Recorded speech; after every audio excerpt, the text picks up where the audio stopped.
ചിന്തകളും വിടുക.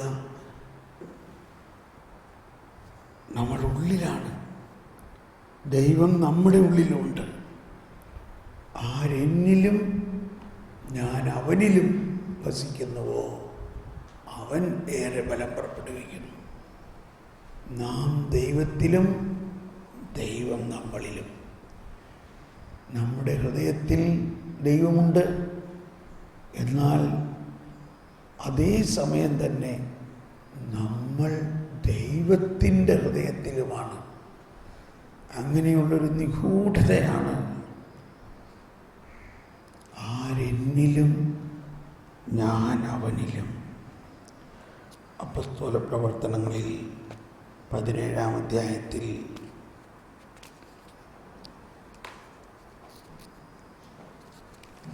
അരിയോപ്പാഗസിൻ്റെ അവിടെയുള്ള പ്രസംഗത്തിൽ പൗലോസ് ഇങ്ങനെ പ്രസംഗിച്ചു.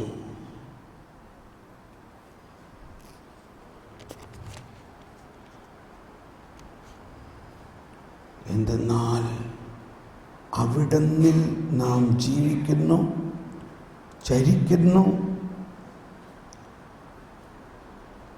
നിലനിൽക്കുന്നു. അപ്പോസ്തല പ്രവർത്തനം 17:28. എന്തെന്നാൽ അവിടന്നിൽ ഞാൻ നിലനിൽക്കുന്നു.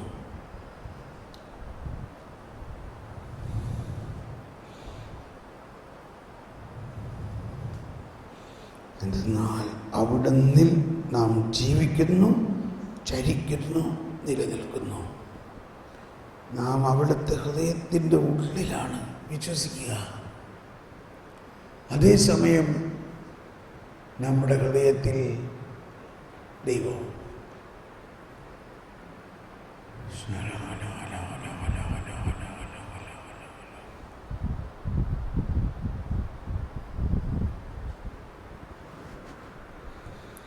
നമ്മുടെ കൂടെ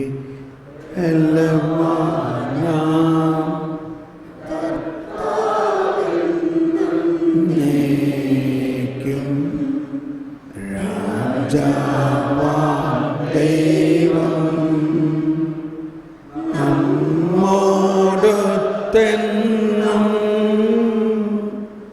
യാക്കോബിൻ ദൈവം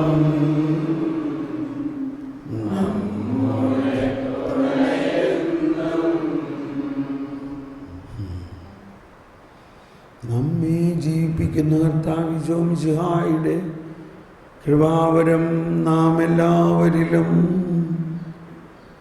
സമ്പൂർണമാകട്ടെ.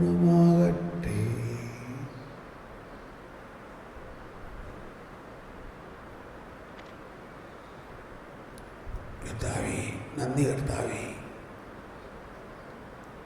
അങ്ങയുടെ തിരു സാന്നിധ്യത്തെ പ്രതി നന്ദി പറയുന്നു. അങ്ങ് ഞങ്ങളിൽ വസിക്കുകയും ഞങ്ങൾ അങ്ങിൽ വസിക്കുകയും ചെയ്യുന്ന ഈ അത്ഭുത പ്രതിഭാസം ഉദാശകളിലൂടെ അങ്ങ് ഞങ്ങൾക്ക് നൽകി. അതിൻ്റെ അനുഭവത്തിൽ ഞങ്ങൾ ഇനിയും ഉയരണം. ഓ ദൈവമേ, ഞങ്ങളെ ഉയർത്തണേ, ഞങ്ങളെ കൈപിടിച്ചുയർത്തണേ.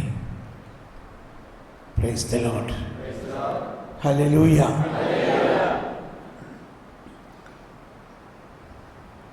ഇന്നലെ സുഖമായിട്ട് പ്രാർത്ഥിച്ചോ? സുഖമായിട്ട് ഉറങ്ങിയോന്ന് വിചാരിച്ചല്ലേ? നമ്മളിവിടെ സുഖമായിട്ട് ഉറങ്ങാനല്ലല്ലോ വന്നത് അല്ലേ?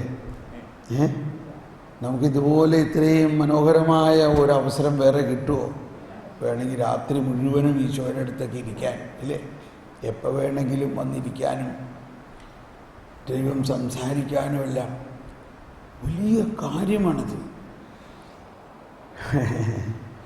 പക്ഷേ എന്ത് ചെയ്യാം, റിട്ടയർ ആകുമ്പോഴേ ഇതിനൊക്കെ നമുക്ക് സമയമുള്ളൂ. ജീവിതം മുഴുവനും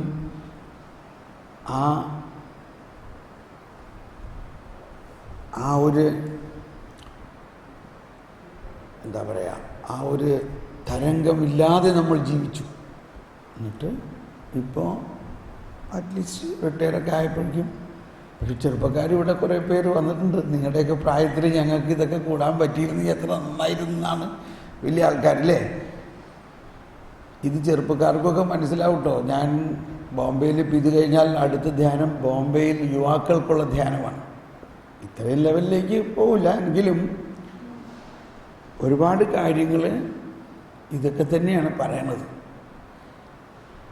ഞാൻ ഈ അനിമേഷൻ ഫിലിമുകൾ കുട്ടികൾക്ക് വേണ്ടി ഉണ്ടാക്കാനായിട്ട് സ്ക്രിപ്റ്റ് എഴുതി, അതിൻ്റെ സ്ക്രിപ്റ്റ് ഇങ്ങനെ എഴുതി അത് പലരെയും കാണിച്ചു കൊടുത്തപ്പോൾ പറഞ്ഞു, ഓ ഇത് ഈ വചനം അങ്ങനെ തന്നെ എഴുതിയാൽ കുട്ടികൾക്ക് മനസ്സിലാവുമോ? അത് കുറച്ച് ലളിതമായി വേറെ ഭാഷയിൽ ഇത്തിരി മാറ്റി എഴുതണ്ടേ. അപ്പോൾ എനിക്കും തോന്നി നല്ല കാര്യം. അങ്ങനെ എഴുതാമെന്ന് വിചാരിച്ചിരിക്കുമ്പോൾ കർത്താവ് പറയാണ്, ഞാൻ കുട്ടികൾക്കും യുവാക്കൾക്കും വലിയ ആളുകൾക്കും വയസ്സായവർക്കൊക്കെ ഒറ്റ ബൈബിൾ എഴുതിയിട്ടുള്ളൂ. അത് കുട്ടികളായിരിക്കുമ്പോൾ തന്നെ ആ വചനം കൃത്യമായി ഹൃദയത്തിൽ ആലേഖനം ചെയ്താൽ അത് ജീവിതകാലം മുഴുവനും അങ്ങനെ തന്നെ വളരും. Price the Lord. എന്നെക്കൊണ്ട് എഴുതിച്ചില്ല. ഇന്ന് ഇപ്പോൾ പലരും എനിക്ക് ഇമെയിൽ അയക്കാറുണ്ട്, ബ്രദറേ ഞങ്ങളുടെ കുട്ടികൾ ആ ജീസസ് വണ്ടർ കണ്ടിട്ട് വചനമൊക്കെ കാണാപ്പാഠം പഠിച്ച് ഇപ്പോൾ നമ്മൾ പറയും അവരിങ്ങോട്ട് പറയാം. എനിവേ, അപ്പോൾ ദൈവത്തിൻ്റെ ആ സത്യവചനം, ആ ജ്ഞാനവചനം, അതിൻ്റെ ഏറ്റവും ഉദാത്തമായ, ഏറ്റവും കലർപ്പില്ലാത്ത, ഏറ്റവും പൂർണ്ണമായ രീതിയിൽ തന്നെ ഏത് പ്രായത്തിലും സ്വീകരിക്കാൻ പറ്റുമെന്നാണ് പറയണേ. പക്ഷെ അതിൻ്റെ പ്രകാശനം, അതിൻ്റെ വെളിവ് നമ്മൾക്ക് പ്രായത്തിനനുസരിച്ച് വ്യത്യസ്ത അർത്ഥത്തിൽ നമുക്ക് വെളിപ്പെടുത്തി തരുന്നു. ഓക്കെ, നമ്മളിപ്പോൾ മനനം ചെയ്യാൻ പോകുന്നത് സ്വർഗസ്ഥനായ പിതാവേ എന്ന പ്രാർത്ഥനയെക്കുറിച്ചാണ്.